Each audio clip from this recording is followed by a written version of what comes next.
اے اہل ایمان، گفتگو کے وقت پیغمبر صلی اللہ علیہ وآلہ وسلم سے رائنا نہ کہا کرو، انظرنا کہا کرو، اور خوب سن رکھو، اور کافروں کے لیے دکھ دینے والا عذاب ہے۔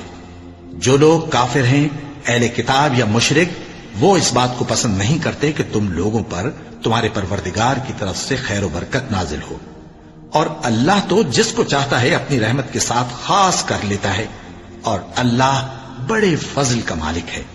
ہم جس آیت کو منسوخ کر دیتے یا اسے فراموش کرا دیتے ہیں تو اس سے بہتر یا ویسی ہی اور آیت بھیج دیتی ہیں۔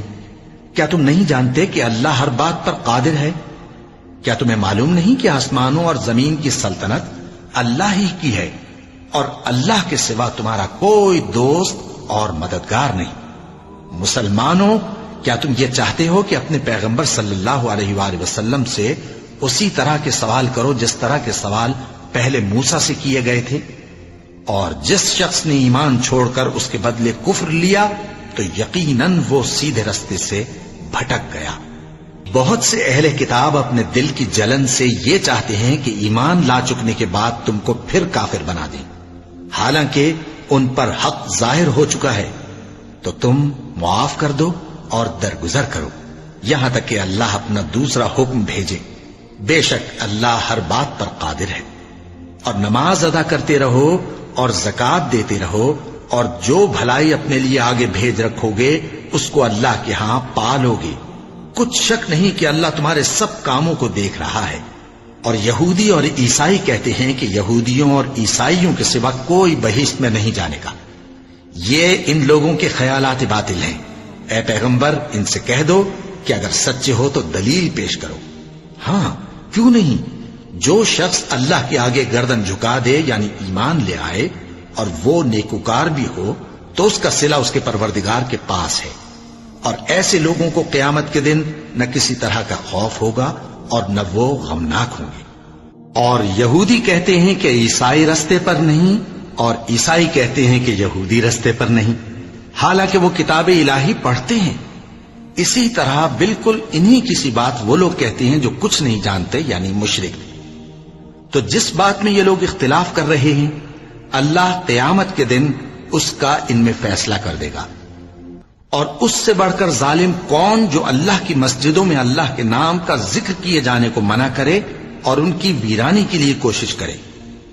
ان لوگوں کو کچھ حق نہیں کہ ان مسجدوں میں داخل ہوں مگر ڈرتے ہوئے۔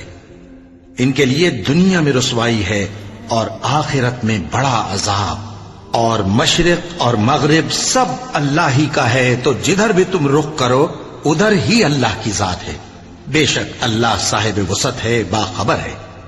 اور یہ لوگ اس بات کے قائل ہیں کہ اللہ اولاد رکھتا ہے۔ نہیں، وہ پاک ہے، بلکہ جو کچھ آسمانوں اور زمین میں ہے سب اسی کا ہے، اور سب اس کے فرما بردار ہیں۔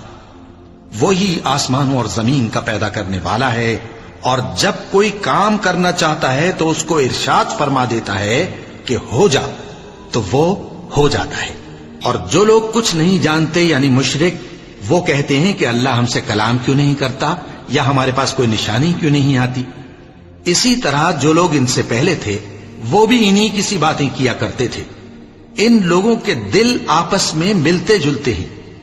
جو لوگ صاحب یقین ہیں ان کے سمجھانے کے لیے ہم نے نشانیاں بیان کر دی ہیں۔ اے پیغمبر، ہم نے تم کو سچائی کے ساتھ خوشخبری سنانے والا اور ڈرانے والا بنا کر بھیجا ہے۔ اور اہل دوزخ کے بارے میں تم سے کچھ پرسش نہیں ہوگی، اور تم سے نہ تو یہودی کبھی خوش ہوں گے اور نہ عیسائی، یہاں تک کہ ان کے مذہب کی پیروی اختیار کر لو۔ ان سے کہہ دو کہ اللہ کی ہدایت یعنی دین اسلام ہی ہدایت ہے۔ اور اے پیغمبر، اگر تم اپنے پاس علم یعنی وحی الہی کے آ جانے پر بھی ان کی خواہشوں پر چلو گے تو تم کو اللہ کی پکڑ سے بچانے والا نہ کوئی دوست ہوگا نہ کوئی مددگار۔ جن لوگوں کو ہم نے کتاب عنایت کی ہے وہ اس کو ایسا پڑھتے ہیں جیسا اس کے پڑھنے کا حق ہے، یہی لوگ اس پر ایمان رکھتے ہیں، اور جو اس کو نہیں مانتے وہی خسارہ پانے والے ہیں۔